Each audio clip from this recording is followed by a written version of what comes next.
سلام عزیزای دلم، وقتتون بخیر باشه. با آموزش یقه فوق‌العاده جذاب و کاربردی که توی تصویر میبینید در خدمتتون هستم. برای شروع مدل سازی دقت کنید که قبل از شروع مدل سازی شما باید بازی یقه و لقی یقه رو روی بالاتنه‌ای که طراحی کردین حتما اعمال بکنید. بازی یقه رو از قسمت سرشانه 1 سانت، از قسمت وسط جلو 2 سانت و روی خط سرشانه پشت هم به اندازه 1 سانت و از وسط پشت به اندازه نیم سانت علامت میزنیم و هلال یقه رو طراحی میکنیم. برای لقی قسمت جلو روی گودترین قسمت یقه به اندازه 1 الی 1.5 سانت لقی میبندیم و به نوک سینه تو الگوهای 5 تار صفرش میکنیم. بعد از اینکه لقی رو بستیم و یقه‌مون رو دوباره طراحی کردیم، آماده مدل سازی هست الگومون. برای شروع مدل سازی از روی سرشانه جلو به اندازه 5 سانت به سمت انتهای سرشانه میاییم و علامت میزنیم. فاصله انتهای سرشانه تا کف حلقه رو به 2 قسمت مساوی تقسیم میکنیم و یک خط موازی با خط سینه و کف حلقه رسم میکنیم.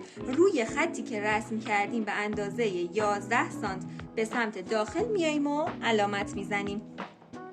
روی خط کمرمون هم به اندازه 5 سانت به سمت داخل اومده و 3 تا 4 سانت به سمت بالا میریم و علامت میزنیم. نقطه‌ای که مشخص شد رو به خط کمر به این شکلی که میبینید وصلش میکنیم. از نقطه‌ای که مشخص کردیم یک خط موازی با خط وسط جلو تا بالا رسمش میکنیم. به خط کف حلقه که رسیدیم کار رو تموم میکنیم و به شکل هلال طراحیمون رو ادامه میدیم و بعد از اون این 2 نقطه رو به همدیگه وصلش میکنیم. یقه مورد نظر ما طراحی شد. اگر شما کاغذتون توی این قسمت اضافه بود، از رو به این شکل روی خط CF تا میکنید.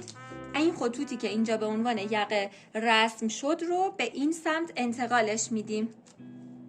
بعد از اینکه این کار رو انجام دادیم، زمانی که کاغذ پوستی رو برمیگردونیم، یقه‌مون به این شکل توی قسمت روبرو تقریبا مشخص هستش. بعد از اینکه یقه رو به این شکل دوربری کردیم، برای طراحی سجاف یقه‌مون نیاز هستش که ما کمی قبلتر از این خطوط رو به عنوان سجاف در نظر بگیریم. 7 سانت از این قسمت و از این قسمت علامت میزنیم و از این قسمت هم به اندازه 3 تا 5 سانت علامت میزنیم و بعد سجاف یقه رو به این شکل طراحی میکنیم.